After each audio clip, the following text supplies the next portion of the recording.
itu adalah ibadah yang terdiri atas dua unsur, unsur jasmani dan juga unsur rohani.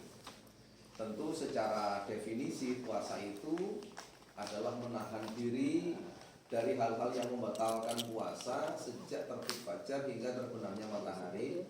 Itu kalau kita hitung kira-kira sehari itu ada 12 sampai 13 jam. Nah, 12 sampai 13 jam itulah kemudian kita mencoba untuk menahan diri kita baik secara rohani maupun jasmani kita. Yang jasmani itu dibatasi dengan tidak makan dan minum, muntah dengan sengaja, atau dengan hal-hal yang membatalkan puasa yang lainnya. Nah, sementara rohani itu betul-betul kita diminta untuk menjaga diri, baik itu pikiran kita, lisan kita, kemudian hati kita, perasaan kita, itu semuanya kemudian ada kata imsak di situ, ditahan supaya kita bisa menjalankan puasa itu dengan maksimal dan totalitas. Nah, kalau kemudian ada orang yang butuh persiapan sebelum Ramadan, maka sebelum Ramadan ini diupayakan sudah persiapannya matang. Ibarat kita mau pergi jauh gitu, maka perbekalan kita secara logistik material dan non material itu kemudian sudah kita penuhi. Nah, bagaimana caranya? Ya karena di Ramadan itu ada puasa dan juga ada qiyamul Ramadan, maka kita mulai sekarang menguatkan fisik kita. Ya, pertama dengan sholat. Nah, sholat ini tentu di luar Ramadan ada sholat nafilah, ada sholat fardu, ada sholat nafilah, ada sholat sunnah. Nah, kalau kita ini kemudian cara persiapannya bagaimana? Mulai sekarang kita biasakan sholat sunnah. Kalau tidak terbiasa sholat sunnah itu berat. Datang ke masjid, lalu sholat tahiyatul masjid, sholat sunnah qobliyah masjid. Setelah nanti zikir selesai, kita tidak langsung pulang setelah berdoa, tapi kita tutup dengan sholat ba'da atau ba'diyah apa begitu. Itu tidak semua orang mampu melakukan karena godaan itu cukup besar ya. Utamanya godaan gadget itu masya Allah. Oke, dihirup atau sholat ketinggalannya begini itu zikir, moten kamu, moten gerak-gerak ternyata maos HP. Bahkan sekarang dinamika orang pakai HP itu, khususnya bapak-bapak yang sering saya jumpai waktu sholat Jumat itu, dirinya nggak mau ngomong, tapi ketika khatib naik mimbar untuk menyampaikan khutbah itu main HP. Ya kan analoginya sama ya. Jadi bahwasanya ketika sholat Jumat itu tidak boleh berbicara, tapi juga tidak boleh chatting. Ya sama saja kan, istilahnya kan seperti itu, analoginya sama. Nah, maka persiapan pertama itu tentang ibadah sholat dulu. Karena di Ramadan nanti itu ada sholat yang dikerjakannya itu harusnya di waktu malam, di sepertiga malam, kemudian dirukhsahkan, diberikan keringanan, itu ditarik maju menjadi sholat qiyamul Ramadan. Maka pertanyaannya, kalau sudah sholat qiyamul Ramadan, apakah masih ada sholat tahajud kan begitu? Ya, Rasulullah SAW itu ketika mengerjakan sholat sunnah di malam hari, dalam satu hari itu tidak sampai lebih dari 11 rakaat. Maka maknanya ketika sudah sholat qiyamul Ramadan, maka kita tinggal mengakhirkan witir kita saja dan tidak perlu kemudian sholat tahajud lagi. Karena qiyamul lail itu sama dengan qiyamul Ramadan. Kalau panjenengan sudah tutup dengan witir, ya sudah berarti selesai. Karena dalam satu malam itu tidak ada dua witir. Jadi witir itu dalam semalam cuman sekali. Kalau kita kerjakan beriringan dengan waktu qiyamul Ramadan setelah sholat isya itu, maka di malam hari sudah tidak ada witir. Kalau ibu-ibu mau witirnya dijeda, ya sudah, cukup menjalankan sholat qiyamul Ramadan. Kalau nanti di malam hari menjelang sahur itu bisa nambah dengan sholat witir. Nah begitu. Nah tentu ini butuh latihan. Bayangkan yang biasa hanya sholat fardu sama sholat sunnah rawatib, nah ini kemudian ditambah sholat qiyamul Ramadan. Meskipun hukum sholat qiyamul Ramadan itu adalah sunnah, tidak wajib. Ibu-ibu tidak apa-apa, tidak sholat, tapi kan ya eman. Dalam hadis Muslim itu man shoma Ramadan imanan wahtisaban ghufira lahu ma taqaddama min dzambi. Barang siapa yang berpuasa di bulan suci Ramadan atas dasar ridho dan hanya mengharap ridho Allah, Allah Subhanahu wa taala itu imanan atas dasar keimanan dan mengharap ridho Allah, ghufira lahu ma taqaddama min dzambi. Maka Allah akan ampuni dosa-dosanya yang telah lalu. Nah, itu pun konteks hadisnya itu tidak spesifik dosa yang kemarin. Itu bisa dosa yang telah lalu itu kemudian diampuni oleh Allah Subhanahu wa taala. Nah, bukan hanya puasa, man qoma Ramadan. Hadis yang kedua, soma sama koma. Nah, koma itu maknanya adalah ihyaul lail, yaitu yang menghidupkan malam Ramadan. Tentu menghidupkannya dengan apa? Dengan qiyamul Ramadan, dengan tadarus Al-Qur'an. Maka persiapan pertama itu adalah sholat. Maka kita berdoa kepada Allah dengan doa yang sudah kita hafal bersama. Rabbi ja'alni muqimas sholati wa min dzurriyyati rabbana wa taqabbal doa. Kan itu doa kita ya Bu ya. Rabbi ja'alni, ya Allah jadikan diriku. Rabbi ja'alni muqimas sholati, yaitu golongan orang-orang yang mampu mendirikan sholat, wa min dzurriyyati, dan juga untuk anak keturunanku. Kemudian Rabbi ja'alni muqimas sholati wa min dzurriyyati rabbana wa taqabbal doa. Ya Allah terimalah segala bentuk doaku. Nah, ini kemudian menjadi apa? Persiapan. Jadi seseorang itu kalau kemudian menyambut datangnya Ramadan, antara yang siap dan yang tidak siap itu beda. Ya, antara yang siap dan yang tidak siap itu tentu berbeda. Kalau sudah siap, maka akan tercermin dalam raut mukanya itu, wajahnya itu berseri-seri, senang gitu. Aduh, alhamdulillah senang mau datang Ramadan. Ibu kalau mau Ramadan senang apa tidak? Ditunggu-tunggu atau Ramadan mana? Ada loh sebagian orang itu yang kemudian ketika datang Ramadan, ya Ramadan mana, poso mana. Jadi seakan-akan kemudian puasa itu melemahkan. Puasa itu seakan-akan kemudian mempersempit ruang gerak kita. Itu seakan-akan begitu. Padahal puasa itu rasa laparnya memang ada di awal. Tapi kalau sudah hari kedua, hari ketiga sudah terlatih, nah itu kan bagi orang-orang yang baru latihan di Ramadan Bu ya. Tapi kalau kita ini sudah latihannya itu sebelum Ramadan, seperti tadi, maka sudah tidak ada lagi rasa lapar. Karena sudah terbiasa. Nah, maka ini mari kita kita biasakan, kita siapkan diri kita secara jasmani dulu. Berarti secara jasmani apa dulu? Berarti sholatnya dulu. Yang kedua, yang kita siapkan secara jasmani yang kedua itu apa? Bahwa dalam Ramadan itu tentu puasa ya. Tadi puasa itu sendiri yang biasa tergoda dengan makanan-makanan ya, maka dari itu tinggal dialihkan saja, dikurangi bahasanya dikurangi. Tapi kalau anak-anak kita itu kan, apalagi usia-usia pertumbuhan kan, biasanya kalau sama makanan kan ini ya. Ibu kalau di rumah anak-anak kecil itu diajari puasa atau tidak? Diajari puasa ya, meskipun tidak sampai maghrib ya. Ayo, saya masih ingat diajari ibu saya dulu, ayo puasa jam 10 ya, puasa jam 10, pulang sekolah langsung makan gitu. Tapi di sekolah sudah tidak lagi makan. Itu bertahap memang.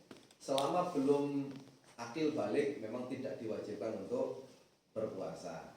Nah, itu persiapan yang kedua itu berpuasa. Nah, berpuasa sendiri itu ada hal-hal yang mengurangi pahala puasa dan juga ada yang membatalkan puasa. Jadi nonton TV itu hukumnya bagaimana ketika puasa? Halo, Bu, nonton TV boleh tak puasa? Boleh. Ya boleh. Kalau makan nonton TV sambil nyemil itu ya tidak boleh ya. Jadi intermezzonya begitu. Nah, ya, puasa itu di situ ada keberkahan sahur. Maka meskipun kita kuat tidak sahur, tapi justru dalam sahur itu ada keberkahan. Kenapa sih kemudian umat Islam dianjurkan sahur? Ya, sebab di waktu sahur itulah kemudian kita diminta oleh Allah untuk banyak beristighfar. Selain makan sahurnya sendiri itu ada pahala, tapi kemudian menunggu jeda antara sahur dan subuh itu kemudian kita memperbanyak istighfar. Nah ini kan kadang-kadang problem di dalam rumah itu, sahurnya terlalu pagi, ya kira-kira jam 3 itu sudah sahur, sementara kadang-kadang subuhnya itu molor, mundur kayak jam 4, makanya setengah jam, ada waktu setengah jam. Maka sebisa mungkin Bu, di rumah jangan sampai ada kondisi anak-anak setelah makan itu tidur, atau bahkan ibunya yang tidur. Nah itu yang kemudian sampai subuhnya hilang. Pasti nanti secara kesehatan itu sangat tidak enak, apalagi tidur setelah sholat subuh. Enak nggak buat tidur setelah sholat subuh, apalagi anak-anak libur gitu. Iya, tambah tidak enak sebetulnya. Waktu puasa setelah subuh tidur itu rasanya tidak enak.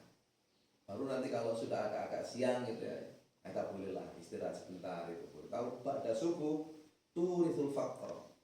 Jadi tidur setelah sholat subuh itu memang mendatangkan kemiskinan. Ya pasti itu seperti terjadi. Nah persiapan yang berikutnya itu tentu manajemen keuangan Bu, ini secara fisik ya, secara jasmani. Manajemen keuangan, manajemen keluarga. Yang tadinya itu masaknya itu untuk 1 hari, ini kemudian untuk buka dan sahur. Itu kan tentu ini yang paling berpotensi dan berperan adalah ibu-ibu. Itu pasti. Nah, kapan ibu-ibu itu bisa, ini karena berulang tiap tahun, jadi ini bukan ilmu baru, bukan pengalaman baru. Tapi setidak-tidaknya ini kemudian dipersiapkan ya, sedemikian rupa. Ibu kalau Ramadan itu belanjaannya itu berkurang atau malah bertambah? Lo kan puasa. Iya.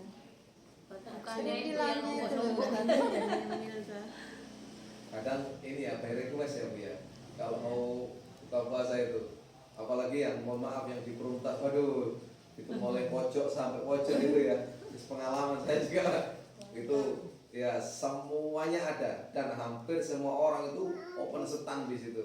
Di kan depan rumahnya itu sekarang udah mulai open stand semua itu, pada bikin minimal itu minuman itu yang paling ini. Nah maka ibu-ibu juga harus menyediakan makanan-makanan sunnah di rumah ya Bu ya. Mulai sekarang sudah bisa mungkin satu ada madu ya di rumah. Di rumah ada madu, ada kurma. Itu yang utama. Sebab Rasulullah itu ketika berbuka itu disunnahkan pertama itu meneguk air putih, yang kedua ditambahkan dengan 3 butir kurma. Di sini kurma atau tuti Bu? Kurma ya tuti.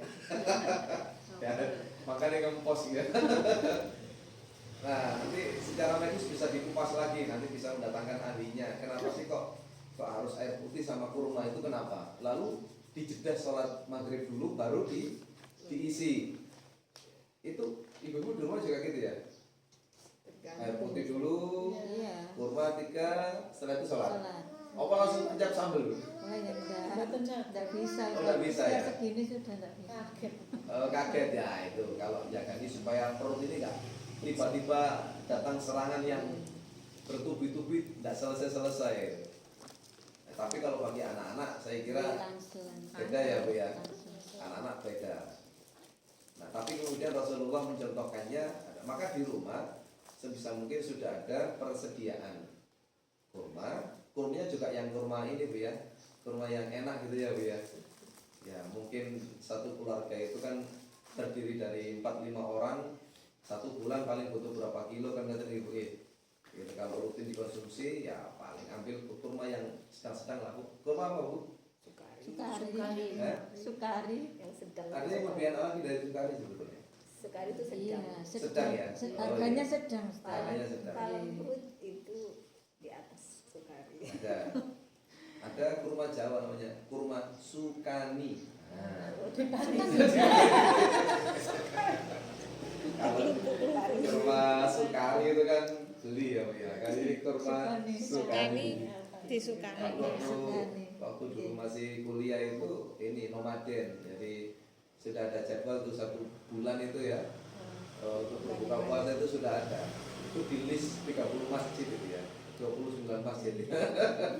Buka 1, 2, 3 sampai itu katanya takjil on the road. Namanya on the road masjid maksudnya itu. Itu ya. Kalau mau kayak gitu satu keluarga boleh. Ya. Tapi ya ini tapi rasanya ya kurang nikmat ya. Jadi kalau kita punya persediaan ini apa namanya makanan-makanan yang sunnah, maka itu yang akan kita konsumsi. Nah awal-awal anak-anak pasti nggak suka kurma. Pengalaman di sekolah itu ketika takjil begitu ya, itu orang anak-anak itu nggak suka kurma. Tapi kemudian kita edukasi, kenapa sih harus kurma begitu? Nah sekarang kata takjil itu apa bu? Artinya takjil kalau pakai ain, takjilun itu menyegerakan. Takjilun itu menyegerakan. Kalau pakai hamzah, takjilun itu mengakhirkan. Maka sama-sama takjil, tapi kalau kita yang dimaksud itu adalah takjil itu menyegerakan. Karena sunnahnya berbuka puasa itu menyegerakan. Ya, karena sunnahnya berbuka puasa itu menyegerakan, tidak mengakhirkan. Kalau sahur mengakhirkan. Ya, kalau sahur mengakhirkan. Kalau imsak boleh nggak makan? Bu? Boleh. Imsak itu artinya menahan. Ibarat traffic light itu dia itu lampu kuning ya. Jangan lampu kuning baru masak ya, repot. Ya. Adanya lampu kuning itu untuk prepare, untuk persiapan ya, rambu-rambu persiapan. Maka sebisa mungkin di waktu itu kita sudah, tapi masih boleh. Tapi jangan terlalu istilah akhir ya Bu ya, karena pasti segala sesuatunya itu butuh kita atur. Nah, tidak terlalu pagi, juga tidak terlalu mepet dengan subuh. Karena yang kasihan pasti anak-anak.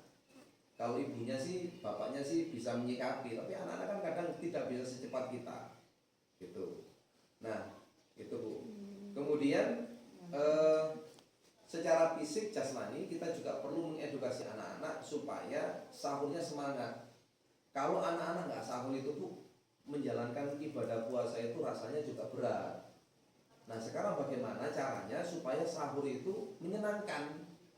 Ini itu justru kalau dulu saya di pondok itu lauk pauk antara buka puasa dan sahur itu lebih nikmat sahur. Nah maka sekarang ibu-ibu juga bisa menyikapi begitu. Jadi bagaimana caranya sahur itu makanannya yang enak-enak? Ya, itu paling praktis. Paling requestnya Indomie. Ya kan nanti tinggal ketahanannya itu sampai berapa jam itu. Itu ya Bu ya. Jadi tipsnya yang pertama, kalau saya boleh kasih saran, tips yang pertama, jadikan ruangan yang dipakai untuk makan itu terang benderang. Itu kalau ruangan itu terang benderang, itu kan minimal mata kita itu kan sudah mulai ini. Yang kedua, ya tentu kalau bangun pagi itu diupayakan cuci muka atau bila perlu malah mandi. Ya, mandi di sepertiga malam itu bagus. Ya tentu tidak langsung kepala ya. Saya kira ini menjadi edukasi yang penting secara medis, secara kesehatan. Ya pasti diguyur dari kaki dulu dan sebagainya. Itu anak-anak kita boleh lah seperti itu. Ketiga, ya tentu ini tadi itu. Kalau anak-anak itu biasanya sukanya sambil nonton TV kan biasanya Bu ya. Nanti bisa itu juga boleh, cuman diedukasi supaya tidak kebablasan ya, biasanya begitu. Nah terus anak-anak itu juga kalau mau sahur itu kan pagi, karena pagi maka sebisa mungkin tidurnya itu tidak boleh larut malam. Pasti kalau tidurnya larut malam itu nanti akhirnya jatuhnya akan malas-malasan, susah dibangunin. Nah itu. Jadi persiapan secara fisiknya seperti itu. Nah, kemudian ibadah-ibadah itu tentu kita ingin maksimal di bulan suci Ramadan karena dilipat gandakan oleh Allah Subhanahu wa taala. Maka dalam Al-Qur'an, Quran surat Al-Baqarah 183, 184, itu 185 itu adalah firman Allah yang menceritakan tentang dalil dalil tentang berpuasa, sekaligus menamakan bahwa bulan Ramadan itu adalah Syahrul Quran. Ya, Syahrul Ramadan itu yang 184. syahrul Ramadan alladzi unzila fihil Quran. Bahwa kita nggak boleh lupa, ternyata Ramadan itu adalah bulan diturunkannya Al-Quran. Maka ada satu peristiwa namanya Nuzulul Quran. Maka Nuzulul Quran, Quran surat Al-Alaq 1-5 itu diturunkan di bulan suci Ramadan. Maka rasanya bulan suci Ramadan itu pasti kita nanti akan lebih dekat dengan Quran. Sampai kemudian ada beberapa orang itu yang punya target-target khatamul Quran, menghatamkan Quran, baca Quran. Itu tentu yang sendiri-sendiri ya Bu ya, tidak yang bareng-bareng ya, yang sendiri-sendiri. Kalau ibu itu setiap hari, setiap bulan, setiap tahun kalau Ramadan sukanya hafal Quran apa? Khatam Quran juga. Oke. Sendirian dulu ya. Berapa kali Bu? Sekali minimal ya. Satu kali. Kalau satu kali berarti satu hari. Kalau mau hitungan lembar ya Bu ya, mohon maaf ya. Satu juz itu terdiri atas 10 lembar. Itu kalau dikalikan 30 juz berarti ada 300 lembar. Nah berarti jenengan kalau bisa khatam sebulan sekali itu paling tidak sehari itu harus 10 lembar. Nah 10 lembar kalau mau dibagi waktu sholat, ya setelah setiap selesai sholat itu 2 lembar. Itu kan strategi. Ya, kalau setelah subuh 2 lembar, setelah asar, setelah zuhur 2 lembar, itu nanti secara otomatis 1 bulan itu khatam. Nah, tapi kalau jenengan lagi semangat Bu, itu bisa satu waktu itu 10 lembar, itu nggak apa-apa, boleh. Tapi lagi males banget, 1 hari 1 lembar. Tapi yang jelas ini ada target. Kenapa perlu kita bangun begitu? Supaya nanti kita punya hasil. Karena kalau nggak ada rencana, ya kita akan ngalir saja. Yang lain itu kan untuk tahadus binimah dan fasabilul khairat. Kalau yang lain semangat untuk tilawah Quran, kenapa sih saya kok malas-malasan? Gitu. Bahkan ada Bu di dalam rumah tangga itu ya, mohon maaf satu keluarga, itu ada yang sampai kasih reward tuh. Orang tuanya itu ada yang kasih reward kepada anak-anaknya sebagai motivasi saja. Ya, sekali lagi bukan untuk yang lain. Pakai motivasi aja. Mas, Mbak, kalau sampean bisa baca Quran rutin tiap hari, lalu di akhir nanti bisa khatam Quran, nanti Bunda kasih reward. Nanti gak usah disebutin apa rewardnya, ditagih terus jenengan. Atau kalau sudah disebutin dari awal, lah rewardnya cuma gitu saja, malas-malasan. Yang penting reward dulu. Karena setiap anak ya Bu ya, itu mohon maaf, jangankan anak, orang dewasa saja suka dengan tukang reward. Betul Bu? Jangan kalau jantung sehat itu ada kupon ditunggu sampai habis itu. Kalau yang apa namanya suka yang begitu itu ditunggu panas-panas. Tapi yang nggak suka STP Pak. Tapi pada prinsipnya setiap orang itu suka hadiah. Ya. Maka kalau itu kemudian menjadikan ada kelebihan rezeki sebagai motivasi anak itu tidak apa-apa. Ayo kita, tentu bapak ibunya juga ngasih contoh. Jangan nanti kayak gitu aja ternyata yang dikerjakan oleh anaknya ibunya malah tidak sama bapaknya. Itu kan tidak begitu juga. Nah, jadi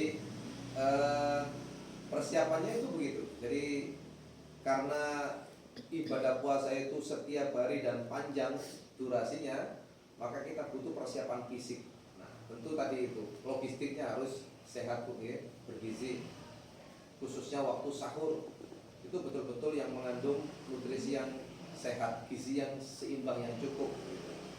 Nah, ini berkaitan dengan kemampuan kita dalam mengelola masakan ya. Tentu yang harus menyenangkan Bu.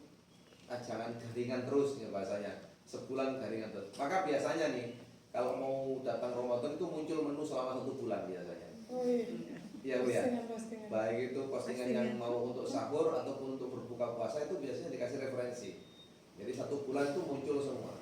Jadi kayak gitu. Ya, jadi monggo itu bisa menjadi referensi untuk apa? Untuk memutar, untuk ngoper supaya menarik anak. Kalau mau sekali-kali ya sekali-kali, tidak setiap hari. Kalau mau istilahnya itu berbuka puasa di tempat yang lain gitu. Boleh saja, asal dengan catatan tidak sampai meninggalkan sholat. Berapa banyak kemudian acara-acara yang bukber namanya ya Bu ya, Iya. buka puasa bersama, tapi ujung-ujungnya mengorbankan sholat. Satu, kalau ibu-ibu diajak atau anak-anak kita diajak bukber, tanya dulu rumah makannya itu ada musola atau enggak. Ini kalau tidak, di warning saja Bu. Di warning. Kadang-kadang keasikan makan, keasikan ngobrol, itu kemudian antrinya panjang kadang-kadang di tempat itu, malah menjadikannya dirinya malas untuk sholat. Puasa, tapi tidak sholat, itu kan pertanyaan besar. Hemat kan Bu ya? Hemat sekali. Ya, jadi kita boleh memberikan apresiasi. Sekali-kali kemudian kita berbuka puasa di luar, tapi kemudian kita warning. Nah, berikutnya sodako. Ini juga butuh latihan. Ini sodako fisik. Persiapan fisik itu juga materi kita. Pasti nanti Ramadan itu memang pengeluarannya banyak, tapi rezeki itu ada saja. Tuh ya, pengeluarannya besar, tapi rezeki ada saja. Ya, sumbangan di mana-mana, ya, tawaran untuk infak itu di mana-mana, tapi alhamdulillahnya itu rezeki itu ada saja. Nah, yang tidak terbiasa bersedekah pun di bulan Ramadan itu tergerak hatinya untuk sedekah. Apalagi yang di luar Ramadan sudah terbiasa sedekah, maka nanti akan lebih dahsyat lagi di bulan Ramadan. Dan itu sekali lagi ibu-ibu tidak bisa instan sedekah itu. Maka kita perlu juga mempersiapkan segala sesuatunya itu lebih menarik, lebih kuat. Itu yang secara fisik ya, secara fisik yang perlu kita ya, kuatkan. Ya, tadi diantaranya tentu sholat, bagaimana sholat. Nah, sholat itu juga seperti ini ya, apa istilahnya itu, seperti kayak pertandingan ya. Babak pertama yang ikut banyak, babak kedua udah mulai menipis, babak penyisian udah mulai sedikit, apalagi babak final itu ya, masya Allah. Maka kalau kita tidak latih ya, Ramadan itu di luar Ramadan, nanti kita akan ikut arus itu, akan habis ya, apalagi kalau sudah 10 hari terakhir Bu. Rasulullah itu kan memerintahkan kita untuk mengencangkan sarung kita, kemudian membangunkan anak-anak kita untuk apa? Untuk ihyaul lail, untuk menghidupkan malam bulan Ramadan. Karena salah satunya diantaranya di situ ada malam apa Bu? Lailatul Qadar. Nah, 10 hari terakhir itu tantangannya itu persiapan hari raya. Itu tantangan utama, apalagi ibu-ibu itu, masya Allah, tantangannya besar, berat di situ.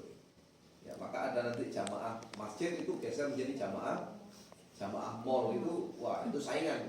Jamaah masjid sama jamaah mall itu semakin bersaing. Semakin lama jamaah masjid semakin maju, jamaah mall semakin mundur. Ya, yang di masjid semakin berkurang dengan dalil nanti aku tak sholat di gelombang 2 malam. Wah, itu jadi waktu isaknya itu malah justru shopping gitu. Tiba malamnya ketiduran. Jadi kesel. Jadi nggak terjadi sholat di waktu yang kedua, tapi justru akan habis terus gitu. Nah, itu juga perlu dipersiapkan. Hal-hal yang sifatnya fisik begitu itu dipersiapkan. Nah, sekarang yang tidak kalah penting adalah persiapan rohani.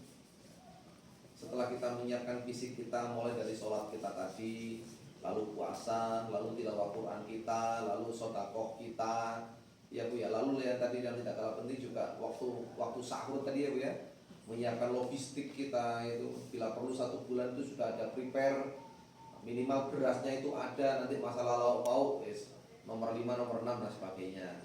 Itu pasti ada. Kalau orang tua zaman dulu itu kan yang penting di rumah itu ada beras. Kalau di rumah sudah ada beras, tenang. Ya meskipun nanti lauknya ya bisa hanya kecap. Ya kita kan keturunan Bu, hanya garam, hanya kerupuk, ya Bu ya. Hanya kecap. Begitu-begitu terjadi. Kalau tempat saya nggak ada kecap, kelapa. Oh kelapa ya Bu ya. Dari mana? Cabai padang. Oh dari Padang. Oh kelapa sama cabai sama nasi diurap kan? Itu monggo Bu, itu menu baru. Kalau mau Nggak ada kerupuk ini. tidak ada pas motok, nggak ada lauk pauk gitu ya, ada kelapa, enak ya. Ada juga orang tua zaman dulu itu yang makan sambil menggunakan buah-buahan ya. Iya, semangka. Ya, itu dicampur semangka saya nggak pernah kalau saya nggak bisa makan itu. Sama pisang ya. Semangka. Sama pisang saya coba. Nasi tambah Iya. semangka. Pisang bu, Pisang. diapakan? Dia nggak ada apa-apain. Makan nasi makan pisang. Kadang pisangnya ya digoreng dikasih sambal ada juga. Oh, kalau di sini singkong dikasih sambal enak. Di Padang itu kan suka pedes ya bu ya, identik sama pedes ya. Monggo bu, kalau mau makan nasi nanti dicoba sebelum Ramadan ya bu ya. Nasi putih ya, lalu temani pisang. Bila perlu di semangka. Tadi pisang loh bu. Kalau nanti dicontohkan makan itu waktu makan malam bersama anak-anak. Yang anak-anak sama lauk pauk, ibu-ibu sama nasi sama pisang aja. Ngapain mah ini prepare Sebenarnya di kesehatan. prepare Ramadan dalam benaknya anak loh. Berarti nanti kalau Ramadan makannya cuma gitu. Buah harus sebelum nasi. Sebenarnya di kesehatan nggak boleh kan? Enggak boleh. Buat dulu baru nasi. Kalau kita itu kan habis makan ada dessertnya. Wah. Kuncinya itu yang penting warak bu. Kata kuncinya itu yang penting kenyang. Iya, itu kalau sebelum tidur kan nggak boleh makan ya bu ya. Tapi lebih enak mana kenyang terus bisa tidur daripada kemudian nggak bisa tidur karena kelaparan. Tapi nyatanya justru masakan-masakan atau warung-warung yang buka malam itu rame-rame sekarang. Contohnya yang penyetan Surabaya yang ada di Rawon Cetan. iya itu ya, jadi itu persiapan fisik ya bu ya. Saya kira tentu anak-anak juga boleh diikutkan serta ditanya-tanya tentang menu, karena biasanya anak kecil itu kalau menunya terpenuhi itu jadi senang, minimal waktu sahur itu menjadi semangat gitu. Kalau seleranya ditentukan sendiri oleh ibunya, ini kadang-kadang seleranya berbeda sama anak-anak. Tapi ya nggak harus selalu nuruti anak-anak bu, nanti nuruti anak-anak ya repot. Yang repot itu kalau punya anak yang tidak usianya itu tidak sepadan, beda jaraknya jauh banget. Ini masih kecil, ini udah agak besar, ini dewasa, ini orang tua.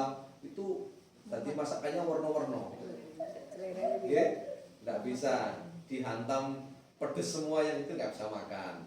Hambar terus nggak ada rasa, maka yang remaja dan yang tua jadi nggak bisa makan.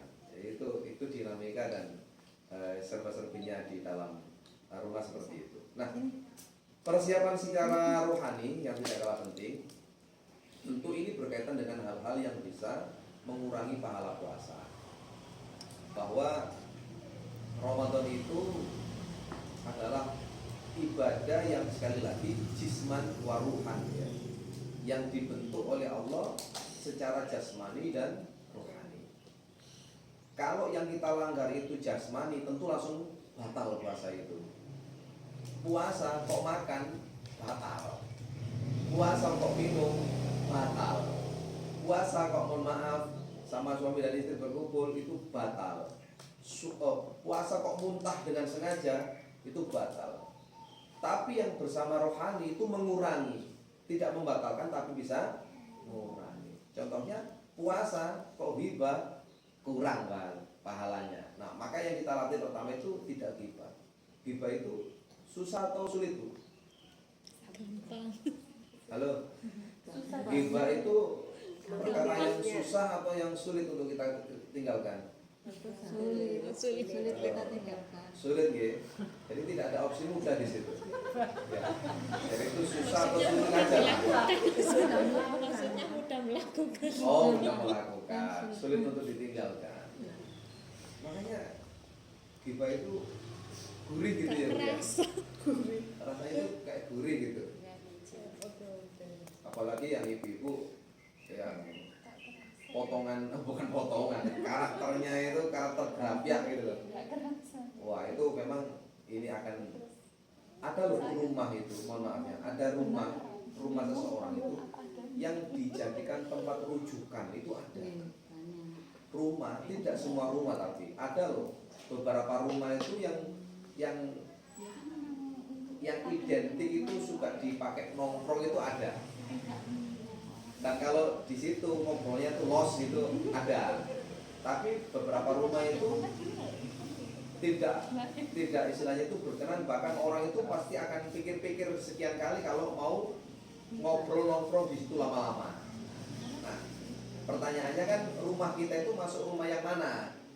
Apakah rumah kita itu di dalam bertetangga itu termasuk rumah yang gampangan didatangi orang, lalu orang dengan leluasa itu kemudian ngobrol ngalong itu dan sebagainya? Ataukah rumah kita termasuk rumah yang sedang-sedang, istilahnya kan sesekali didatangi orang tapi kemudian tidak boleh melakukan hal-hal yang di luar istilahnya itu lazimnya, atau malah rumah kita tuh belas jalan di sebuah orang ya, bahkan kalau hari raya itu kita sudah prepare karpet, kita sudah prepare makanan, tapi satu saja nggak ada yang datang kecuali saudara kita sendiri kan gitu.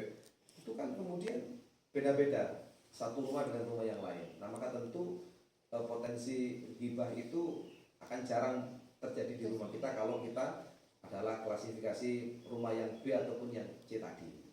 Tapi kalau rumah yang A menjadi base camp, bahkan ini base camp ghibah RT berapa gitu. Jadi itu ada potensi yang begitu malah lebih maka kita coba untuk mengamalkan asuntu hikmah ya Bu ya. Jadi kata Rasul itu diam itu adalah emas. Diam itu bukan berarti tidak ngerti. Jangan dikira orang yang diam itu tidak paham. Banyak orang yang memilih diam itu karena lebih tahu lebih awal. Ya tahu lebih awal. Kemudian dia diam. Tapi kalau ada orang itu yang over apa istilahnya? Over confident, over apa dia selalu ingin tampil di permukaan itu, tahu sedikit langsung ngomong. Padahal banyak yang lebih tahu banyak, dia diam. Nah, ulama-ulama zaman dulu itu justru banyak yang diam, tapi karyanya lebih banyak ditulis. Nah, sekarang itu kan orang dikatakan hebat kalau public speakingnya itu jago. Sementara kadang tulisannya pun tidak ada. Nah, kita itu termasuk yang mana? Bapak Ibu, ibu-ibu yang mana?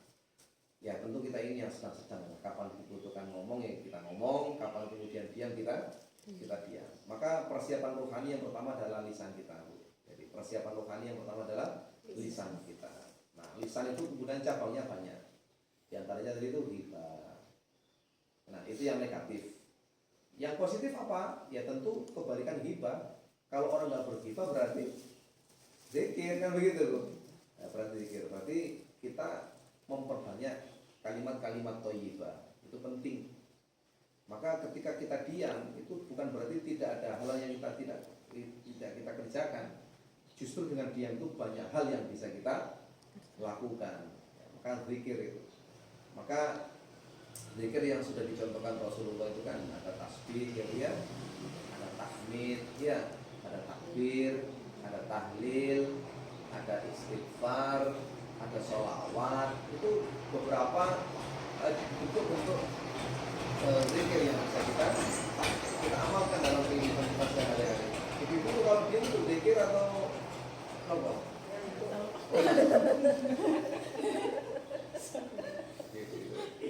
Ibu kalau di jalan naik motor itu lebih banyak ngapain? Misalnya nyetir ya, saya jadi nyetir. Maksudnya selain nyetir itu dalam pikiran dan hatinya itu apa? Kadang Istighfar. Yang paling banyak kalau ada di jalan itu kita lebih apa ya? Lebih banyak itu. Iya lebih banyak. Kalau di rumah? Apaan ya? Ngeblank. ngantuk. Iya. Apean biasa. Oh iya. Ya, jadi itu menjadi lisanan zakiran. Karena lisanan. Maka yang sering saya sampaikan itu Bu ya. Membaca dua kalimat yang berat di mizan dulu ya. Subhanallah bihamdihi subhanallahil azim. Jadi persiapannya begitu. Jadi dibaca saja subhanallah bihamdihi subhanallahil azim. Ya kapan apapun aktivitas yang kita lakukan. Ya memang berat Bu, tapi ya kalau kita bisa lakukan itu nanti kita akan mendapatkan buah yang luar biasa dari Allah. Ya. Persiapan rohani yang pertama itu tentu tadi itu lisan kita. Jaga lisan karena kaitannya dengan rohani kita itu muncul jauh dari ghibah, jauh dari hal-hal yang merusak pahala puasa, tapi kemudian di sisi lain kita melakukan kebalikannya, ya melakukan kebalikannya. Yang kedua, husnuzon, ya, Bu, ya. Kita jauhi yang namanya suudzon. Ya, husnuzon itu berbaik sangka, sementara suudzon itu adalah berburuk sangka. Seseorang itu bisa berbaik sangka dan berburuk sangka itu tergantung hatinya. Ya, hati itu kemudian lari ke pikiran, pikiran itu lari kepada ucapan kemudian turun kepada perbuatan. Tapi sumbernya hati. Ada apa gitu ya, peristiwa apa? Itu biasanya langsung antara dua itu. Bisa suudzon, bisa husnuzon. Nah, kita yang lebih banyak yang mana? Ya. Semoga lebih banyak husnuzon. Kalau lebih banyak husnuzon berarti software kita itu bersih. Ya, software kita itu bersih. Ya, kalau Rasulullah mau Isra dan Mi'raj itu dadanya dibelah. Ya, dicuci dulu dengan air Zam-Zam. Nah, kita dicuci dengan air apa? Nah, air PDAM. Nah, air PDAM itu masih mending. Ya, kalau air yang lain, kan begitu. Dan kita nggak pernah dicuci sama Allah. Ya, makanya kita cuci sendiri dengan banyak bertaubat, beristighfar dan sebagainya itu. Maka persiapan berikutnya itu adalah ya, persiapan rohaninya dalam bentuk apa? Hati, ya. Husnuzon ataukah suudzon. Nah, ini menjadi penting rohani. Kemudian ketiga itu ikhlas. Ya. Wah, itu ikhlas itu masya Allah. Ikhlas tanpa syarat. Ikhlas tanpa syarat. Nama malih quote yang ada di media sosial ini. Ikhlas. Ya, sampai sering kita dengarkan ceramah-ceramah itu, surat Al-Ikhlas itu tidak ada satupun ayat yang berbunyi ikhlas. Karena apa? Ikhlas itu tidak dituliskan, tapi kemudian dilakukan. Nah, ibu-ibu itu kalau mau puasa mulai pagi sampai nanti maghrib itu kalau mau diimplementasikan ikhlas itu berbentuk pada niat. Niatnya itu untuk siapa? Maka kalau bisa niat itu kan menjadi rukun puasa. Niat itu menjadi rukun puasa. Orang yang tidak niat berpuasa maka puasanya batal. Pertanyaannya kapan kita niat, gitu kan? Apakah boleh niat itu dijamak di awal? Boleh. Ya, apakah boleh niat itu dijamak di awal? Ya, ada yang di situ beda pendapat. Puasa Ramadan itu beda dengan puasa Senin dan Kamis. Kalau puasa Senin dan Kamis, Seninnya puasa, Kamisnya puasa, beda hari, beda waktu, ada jeda. Maka setiap kali berpuasa di situ ada muncul niat. Ada juga yang berpendapat kalau Ramadan itu dilalui day to day, ya. Ramadan itu meskipun 1 bulan, tapi nyatanya dalam kenyataan sehari-hari itu puasanya tiap hari. Maka niatnya juga tiap hari, gitu. Ada yang mengatakan ini syahrul Ramadan, itu terbungkus dalam 1 bulan, maka niatnya di awal Bismillah puasa 1 bulan namanya. Sebab kalau tidak makan sahur maka tidak ada niat, berarti puasanya batal dong, kan begitu. Nah, itu kan resikonya tinggi, ya, seperti itu. Nah, maka dari itulah ibu-ibu yang saya hormati, tentu semoga selalu ikhlas dalam hal apapun, ya, dalam hal apapun. Maka dalam berpuasa itu sekali lagi kalau tidak ada niatan ikhlas berat, Bu. Ya, berat. Berapa banyak orang yang sudah sanggup sahur tapi karena tidak ikhlas itu kemudian putus di tengah jalan. Ya. Khususnya ini yang bapak-bapak yang apa namanya bekerja itu, Masya Allah. Maka bersyukur ya Bu ya punya bapak ibu, punya bapak-bapak yang ya alhamdulillah yang maksudnya kerjanya itu tidak sampai berat gitu, tidak sampai berat yang kemudian itu bersinggungan dengan momentum puasa. Contohnya siapa Bu? Yang mana kayak sopir ya, itu berat loh Bu. Ibu-ibu kalau pernah nyopir, Bu? Mungkin kalau dekat-dekat sini. Oh, sepeda motor, nyopir sepeda motor, ini nyopir ya. Mungkin muatannya nggih yo gane. Tapi kan jenengan bayangkan muatan nggih sayur misalkan nggih dari Malang ke Bali, dari Malang ke Sumatera. Ini kan masuk dalam kriteria musafir. Nah, kalau kerjaannya itu seperti itu kan berarti musafir setiap hari. ketika rukhsah terus tiap bulan, tiap hari itu kan dapat rukhsah tidak puasa. Nah, pertanyaannya sanggup nggak menggantinya di luar puasa Ramadan itu, sanggup nggak kira-kira? Maka kerjakan bareng-bareng itu lebih mudah daripada nanti sendiri. Ini jangan-jangan ibu ada yang belum selesai di nyaurnya ini. Semua ya. Oke, alhamdulillah. Ada nggak bapak-bapak yang nyaur gitu? Ya ada karena sakit atau apa. Tapi kira-kira kan nanti ini. Nah maka dalam surat Al-Baqarah 184 itu kan ada rukhsah-rukhsah untuk yang tidak boleh puasa ya Bu ya. Pertama tentu orang yang sakit. Yang kedua dalam perjalanan. Yang ketiga sakit yang berat atau menua, usianya sudah lanjut usia. Cara menggantinya juga macam-macam. Kalau sakit tentu qadha, ya tentu adalah berpuasa di lain waktu. Kalau ibu hamil ataupun menyusui itu boleh fidyah. Ya jika nanti dalam 1 tahun itu belum selesai masa untuk memberikan asinya, itu boleh dengan fidyah. Atau orang yang sudah tua banget, ya, orang yang sudah tua banget itu juga membayar fidyah. Kemudian musafir itu tentu dengan menggantinya di lain waktu. Nah ini juga berat Bu. Maka semoga tidak ada halangan gitu ya. Semoga tidak ada halangan. Jadi kalau ibu-ibu itu pasti akan ada hambatan ya, seperti itu. Nah ini persiapan secara lahir dan batin ini menjadi penting. Supaya apa? Di awal tadi saya katakan ada orang itu yang berlatih di luar Ramadan, sehingga pas Ramadan itu justru lagi tarung-tarungnya itu, lagi kuat-kuatnya. Tapi ada juga orang yang baru berlatih itu di bulan Ramadan. Maka harapannya 11 bulan setelah bulan Ramadan itu semakin seperti Ramadan. Nah, kalau bicara tentang fadilah ini yang terakhir ya.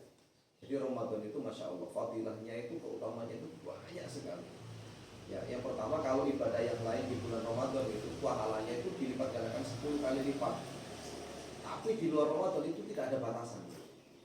Sampai kemudian Allah dalam hadis qudsi yang mengatakan as-shaumu li wa ana ajzibi. Ya, kalau puasa yang lain itu sholat sendirian pahalanya 1. Kalau sholatnya berjamaah pahalanya 27.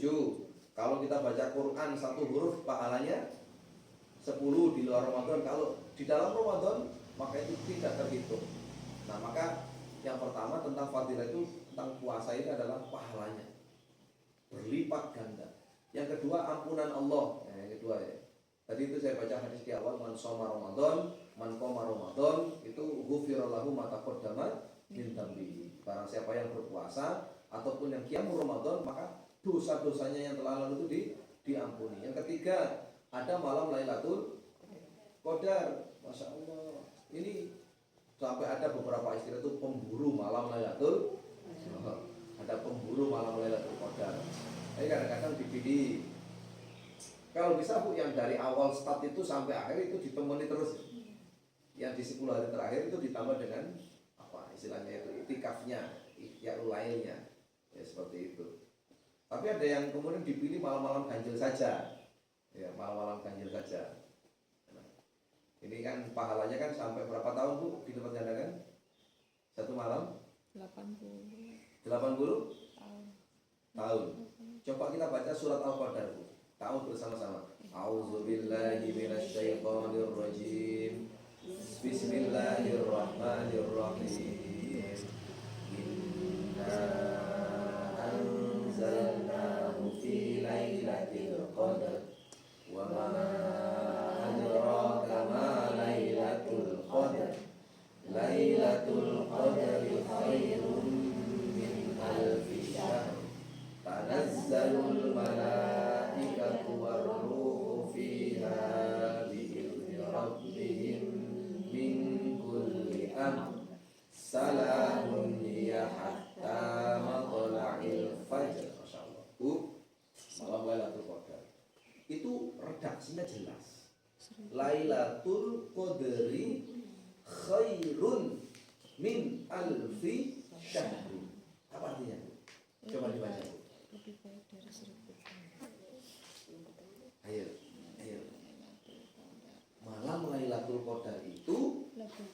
lebih baik dari 1000 bulan. Nah, di situ ada kata-kata khairun atau lebih baik. Saya mau tanya, lebih baik itu artinya lebih atau sama?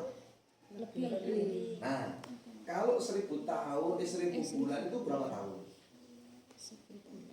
Kira-kira ya 83 tahun ya. Coba saya hitung dengan menggunakan kalkulator karena saya bukan seorang matematis ya Bu ya. 12. 1000 tahun dibagi 1000 bulan dibagi 12. Ini 83,33333. Kita bulatkan jadi 83 tahun. Nah, siapa yang kemudian beribadah di malam itu akan mendapatkan kebaikan khairun min alfi syahrin. Maka kata-kata khairun itu ada batasannya atau tidak, Bu? Tidak. Lebih baik dari 1000 bulan itu bisa 2000, bisa 3000, bisa 10.000, bisa 1 juta. Kan katanya lebih Lebih baik. baik. Bisa jadi sama. Nah, Tapi nilainya utuh. utuh. Mungkin kalau kita sih nggak kusuk atau Nah. apa, itu di geradak full. khairun min alfi syahrin itu lebih baik daripada ya, tadi itu 1000 bulan itu bisa jadi kita menuai kebaikan. Kalau bulan itu 1000 bulan itu kita berbuat baik. Tapi kadang-kadang baiknya itu ada yang tidak ikhlas. Jadi ada yang kalau sholat itu ada yang tidak on time. Ya, itu baik tapi tetap sholat. Tapi ketika Lailatul Qadar itu sudah 83 tahun itu utuh, tapi ada kata-kata khairunnya juga. Itu baik dari sisi kualitas maupun kuantitas. Secara kualitas tentu 83 ini utuh, baik semua. Tapi secara kuantitas bisa 1000, bisa 2000, bisa 3000 lebih baik daripada ini, Masya Allah. Makanya perjuangannya sangat berat.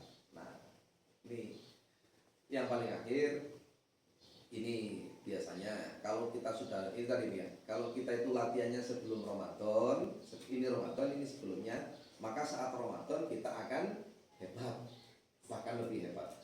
Kalaupun latihannya itu baru Ramadan, maka di sini sudah ditunggu namanya Syawal. Syawal itu artinya apa, Bu? Kalau Ramadan kan artinya membakar. Ramadan itu kan membakar. Apa yang dibakar? Dosa. Kalau Syawal itu artinya peningkatan. Maka ini mudah-mudahan menjadi perlombaan juga ini. Fastaghfirul khairat. Apa itu? Man shoma Ramadan. Barang siapa yang sudah berpuasa di bulan Ramadan, tsumma atba'ahu sittan min Syawal. Kemudian mengikutinya dengan 6 hari berpuasa sunnah di bulan Syawal, kana kasyami dahr. Maka dia seperti berpuasa sepanjang tahun. Berapa hari Bu di bulan Syawal? 6. Bedanya kalau Ramadan itu bareng-bareng, Syawal ini sendiri-sendiri godaannya juga berat. Ayo, sekarang tanggal 1 Syawal hari raya, sudah boleh besok berpuasa. Saged poso napa mboten? Pas poso jenengan tamu rugi. Napa posisi kita masih muda dalam keluarga, silsilah keluarga masih muda, ada upaya anjang sanap daya. Kita juga ke sana kemari. Enak nggak Bu kalau ke sana kemari dalam keadaan berpuasa? Gak enak. Ayo, gak enak. Nunggu besok aja nanti masuk kerja. Sudah ada longgar dari silaturahim, tapi sudah masuk kerja. Tiba-tiba sudah di kerjaan masih ada halal bihalal, kasih toko somane. Mungkin ambil pekan yang ketiga. Wah, pekan yang ketiga juga sama. Apa biasanya Bu kalau pekan yang ketiga? Yo halal bihalal terus. Yang jauh-jauh. Halal bihalal. Tiba-tiba pekan yang terakhir pun males. Jadi 6 hari di bulan Syawal itu dampak atau hasil dari latihan di bulan Ramadan. Nah ini tantangannya, makanya langsung diikat oleh Rasulullah seperti itu. Mampu tidak 6 hari berpuasa di bulan Ramadan? Apa di bulan Syawal? Itu ternyata jelas itu ya. Enak kalau yang jadi perantau Ustaz. Oh iya gitu ya, Bu ya. Nggak banyak sana Langsung bisa, saudara. nggak anjang sana anjang sini langsung bisa. langsung bayar utang langsung awal. Masya Allah. Nah, itu juga sama. Kalau itu pertanyaannya bayar utang dulu atau sawal dulu? Bayar utang dulu ya, Ya, wajib. ya. Ibu-ibu bayar utang dulu baru sawal. Ada nggak yang sebulan penuh bayar utang? Enggak kan Bu ya? Pasti enggak. Itu bayar utang dulu nanti sawal. Ada pertanyaan Bu? Untuk Ramadan?